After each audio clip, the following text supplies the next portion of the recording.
इसके कान के डिस्चार्ज, कान के भी काफ़ी सिम्टम्स हैं इसके।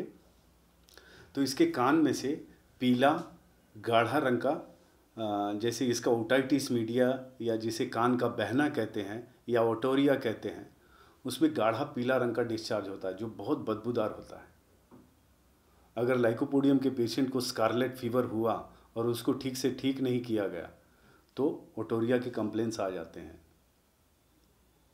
कभी कभी ये राइट ईयर में आते हैं, यहाँ पे ठीक होते हैं, फिर लेफ्ट में चले जाते हैं। इस तरीके से इसके कान में एब्सेस होते हैं, इसके कान में एक्जिमा होता है। कान का जो पिछला हिस्सा है, ये पोर्शन, यहाँ पे इरप्शन होता है लाइको के पेशेंट को, और वहाँ से ब्लीडिंग होती है। कभी कभी उसमें से प्लाज्मा जैसा पानी जैसा द्रव्य निकलता है, और ये एक्जिमा धीरे धीरे स्प्रेड होते होते यहाँ तक, सर के इस पोर्शन तक चला जाता है। सो ये कान में भी बहुत इंपॉर्टेंट है, कान की बीमारियों में भी। उसके बाद आते हैं हम लोग इसके चेहरे पे। लाइकोपोडियम का चेहरा देख के आप पहचान लेंगे कि ये लाइकोपोडियम का पेशेंट है। समय से पहले दोस्तों उसके चेहरे पे बूढ़ापन आ जाता है, प्रीमेच्योर ओल्ड एज। उसके चेहरे पे झुर्रियाँ आ जाती हैं, चेहरा चिपक जाता है, सिकुड़ जाता है, चेहरे पे पीलापन आ जाता है, चेहरा मुरझाया हुआ रहता है, सूखा हुआ चेहरा बोलते हैं ना, उस तरीके का होता है। और जैसा कि मैंने बताया कि लाइको के पेशेंट को बार बार अगर रेस्पिरेटरी कंप्लेंट्स हो, उसकी सांस की तकलीफ़ हो, उसको निमोनिया हो, ये सारी तकलीफ़ों में ये धीरे धीरे इमेशिएशन शुरू होता है उसका। इसके चेहरे पे कभी कभी कॉपर कलर के सिफिलिटिक इरप्शन भी पाए जाते हैं। और कुछ बीमारियां ऐसी हैं जब इसका जो चेहरा होता है उसे देख के आप पहचान जाएंगे, क्योंकि नीचे का जबड़ा झूल जाता है नीचे ऐसे। जब इसे एकदम जैसे जानलेवा स्टेज पे कोई बीमारी पहुंच जाती है ना, जैसे सेप्टिक फीवर है, टाइफाइड फीवर है, ये सब फीवर जब एडवांस स्टेज में पहुंच जाते हैं और पेशेंट अगर मरने वाला हो तो उसके ये जॉ सरक जाते हैं, ऐसे नीचे झूल जाते हैं, सरकते नहीं, झूल जाते हैं। पेशेंट ऐसे पड़ा रहता है बेजान सा। सो उस समय इसके चेहरे को देख के आप लाइको दवा दे सकते हैं। अब इसके चेस्ट के बारे में तो मैंने बहुत कुछ बता ही दिया आपको, रेस्पिरेटरी कंप्लेंट्स के बारे में। थ्रोट के बारे में चलते हैं हम लोग। इसको हर तरह के थ्रोट कंप्लेन होते हैं, चाहे वो जॉन्डिस हो, डिप्थीरिया हो, क्विंसी हो, वॉट एवर इट में भी, हर तरह की बीमारियां होती हैं। पर ये राइट में ही शुरू होती हैं और धीरे धीरे अपना कोर्स ख़त्म करके ये लेफ्ट की तरफ जाती हैं। खास बात ये है, लाइको गर्म माहौल पसंद करता है दोस्तों, लेकिन सिर्फ सर और स्पाइन के केस में। गले में जब ये गर्म चीज़ें पीता है तो इसे राहत मिलती है, तो ये कंफर्टेबल महसूस करता है, इसका पेन थोड़ा कंफर्ट होता है, थोड़ा ईज होता है। Got it? चेस्ट में जैसा कि मैंने बताया, इसके कंप्लेंट्स ऊपर से नीचे की तरफ जाते हैं। अगर टॉन्सिल है, इन्फ्लेमेशन हुआ, डिप्थीरिया हुआ, तो ये नीचे की तरफ सरकते जाते हैं लंग की तरफ। और लंग में भी ये कई जगह पे ज़्यादा, जैसे ब्रोंकाइटिस है, निमोनिया है, खासकर निमोनिया राइट साइड में अटैक करता है। और माल ट्रीटेड निमोनिया के बाद तो लाइकोपोडियम बहुत अच्छी दवा है दोस्तों। Got it? जब भी कभी इसको ठंड लगती है तो इसको सर्दी शुरू होती है और सर्दी को चेक नहीं किया गया तो धीरे धीरे सर्दी नीचे की तरफ डिसेंड होके ये चेस्ट में चली जाती है और इसको चेस्ट में pneumonia, dry cough, dry teasing cough होता है, इसे बलगम नहीं निकलता, इसको दिन रात खांसते रहता है। और कितना भी कोशिश करे वो बहुत कम बलगम निकलता है और वो भी हार्ड रहता है।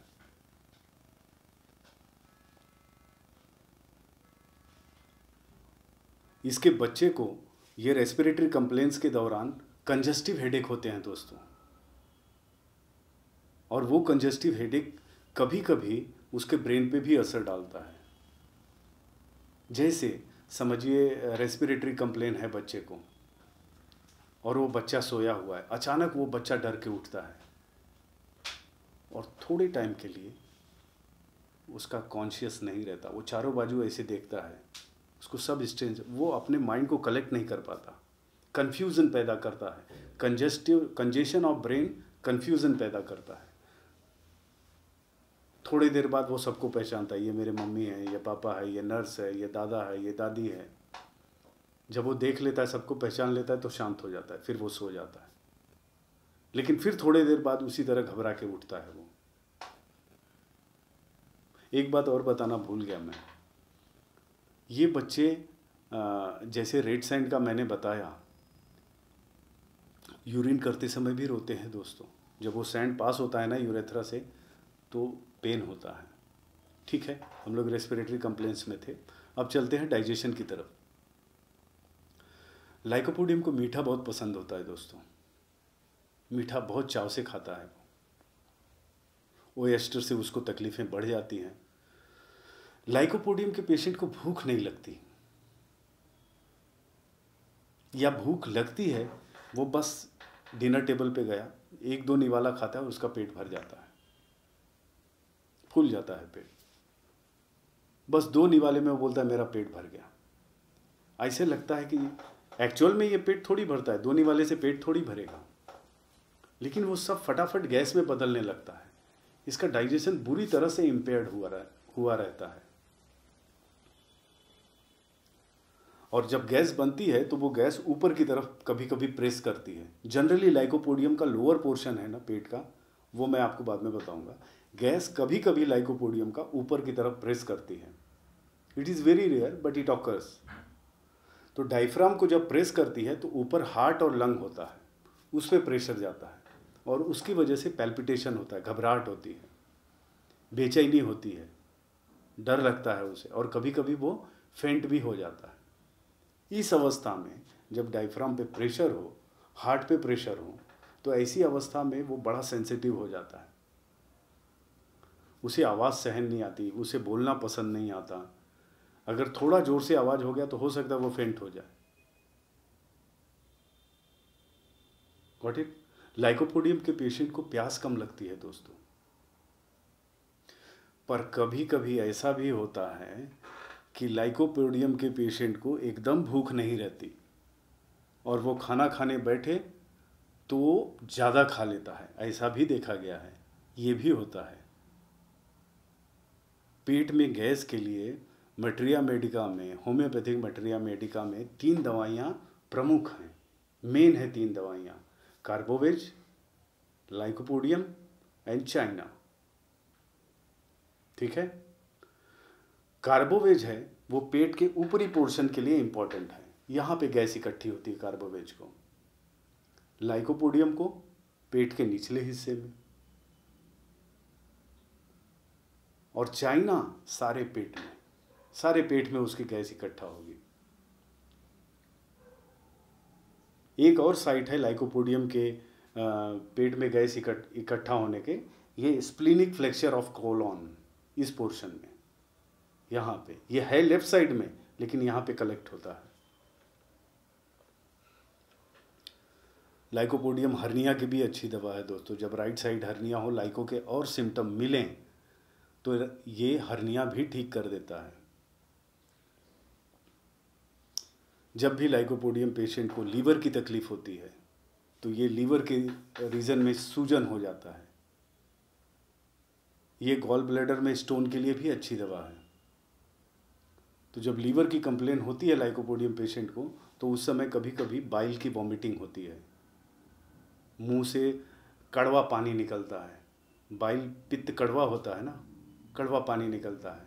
या लाइकोपोडियम पेशेंट को अगर एसिडिटी हुई तो खट्टा पानी निकलता है। ये पेट की कई बीमारियों के लिए उपयोगी है, जैसे गैस्ट्राइटिस हो गया, गैस्ट्रिक अल्सर हो गया, गैस्ट्रिक कैंसर हो गया। ठीक है, तो जब गैस्ट्रिक अल्सर होता है तो उस समय जब ये वॉमिटिंग करता है तो इसका वॉमिटिंग कॉफ़ी ग्राउंड जैसा रहता है, फ्रेश ब्लड का नहीं होता, या कभी कभी इंक की तरह होता है। ये सारी चीज़ें लाइकोपोडियम के डाइजेशन से रिलेटेड है। Got it. अब आते हैं यूरिन की तरफ। किडनी के सिम्टम, इसके राइट साइड की किडनी पे ये ज़्यादा असर करता है दोस्तों। और जैसा कि मैंने बताया, इसके यूरिन में रेड सैंड होता है, और जब भी बच्चा यूरिन पास करता है तो उसे पेन होता है, वो रोता है। बोरेक्स में भी ऐसे सिम्टम हैं, लेकिन बाकी के सिम्टम बोरेक्स को इससे अलग कर देंगे।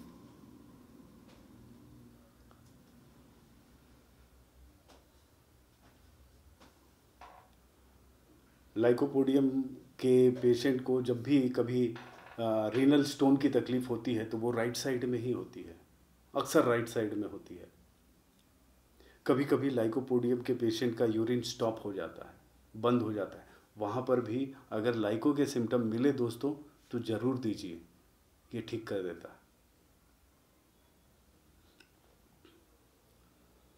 कुछ ऐसे सिचुएशन है जब लाइकोपोडियम का बच्चा बहुत बार यूरिन करता है, मोस्टली जब उसको फीवर होना, तब इसके यूरिन की फ्रीक्वेंसी बढ़ जाती है। और एक बहुत अच्छा सिम्टम है, याद रखना, दिन भर लाइको के पेशेंट को यूरिन कम हो, लेकिन रात के वक्त इसका यूरिनेशन बढ़ जाता है, पॉलीयूरिया होता है। ये बहुत अच्छा सिम्टम है, इसको भूलना मत आप लोग। लाइकोपोडियम का जो कमर दर्द होता है, अक्सर वो यूरिनेशन के बाद कम हो जाता है। अब इसका स्टूल, लाइकोपोडियम का पेट मल से भरा होता है, स्टूल से भरा होता है, लेकिन उसको इच्छा नहीं होती।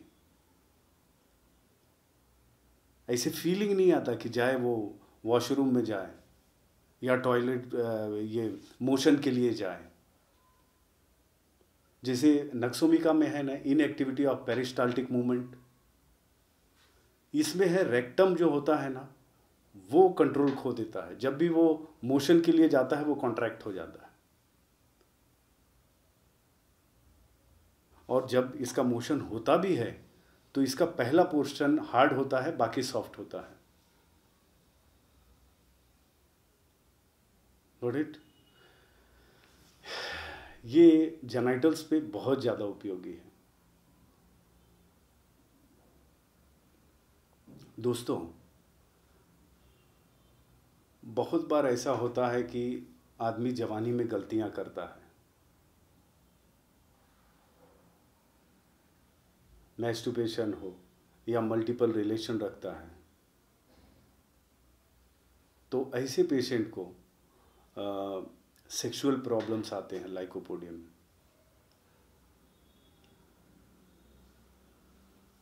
उसका इरेक्शन ठीक से नहीं होता, या कभी इरेक्शन हुआ भी तो फॉर अ शॉर्ट टाइम तुरंत इजैकुलेशन हो जाता है। कभी कभी ऐसा भी होता है कि इसके प्राइवेट पार्ट यानी पेनिस का साइज श्रिंक हो जाता है, छोटा हो जाता है। ये इम्पोटेंसी की बहुत अच्छी दवा है दोस्तों, और इसको कभी कभी तो मैंने देखा है लोग ब्लाइंडली यूज़ करते हैं। मत यूज़ करिए ब्लाइंडली, जब तक लाइको के और सिम्टम नहीं हो मत दीजिए। ये जेम की तरह काम करता है, और अक्सर ये ओल्ड एज में दिया जाता है। लाइकोपोडियम ओल्ड एज की दवा है। ओल्ड एज की इसलिए, जैसे फर्स्ट पार्ट मेरा जब आप देखेंगे तो ये समय से पहले तेज हो जाता है। जो छोटे छोटे बच्चे होते हैं ना, और बच्चों से ये बहुत शार्प होता है। ऐसे लगता है कि समय से पहले इसका दिमाग विकसित हो गया है। एक दूसरा फेज भी है, वीकनेस ऑफ मेमोरी भी है, लेकिन मैं प्री मैच्योर ओल्ड एज का रिलेट कर रहा हूँ। तो ऐसे बच्चे समय से पहले ये प्री मैच्योर हो जाते हैं, समय से पहले मैच्योर हो जाते हैं, और युवावस्था जाते जाते इनमें ओल्ड एज दिखने लगता है। इनके चेहरे पे रिंकल्स आ जाते हैं, चेहरा सूख जाता है। ओल्ड एज का मतलब यहाँ पे ये है। Got it. और एक्चुअल ओल्ड एज में भी जब इम्पोटेंसी हो तो लाइकोपोडियम बहुत अच्छी दवा है, बशर्ते लाइकोपोडियम की और सारे लक्षण जो मैंने बताया है इस वीडियो में और माइंड के वीडियो में वो दोनों को देखिए, जोड़िए, अगर वो मिला तो it will work like a wonder. और बहुत ज़्यादा डोज देने की ज़रूरत नहीं है आपको, एक दो डोज सफिशिएंट है।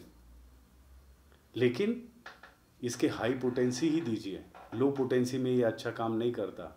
इसकी जो लो पोटेंसी है वो डाइजेशन पे अच्छा काम करती है, यूरिनेशन पे अच्छा काम करती है, हेडेक पे मीडियम पोटेंसी अच्छा काम करती है। Got it? दोस्तों, लाइकोपोडियम के फिजिक के बारे में मैंने जितना बताया, अगर आपका कोई क्वेरीज है, कोई सवाल है, तो मुझसे कमेंट बॉक्स में पूछिएगा। अगर कोई मशवरा देना चाहते हैं तो ज़रूर दीजिएगा। धन्यवाद।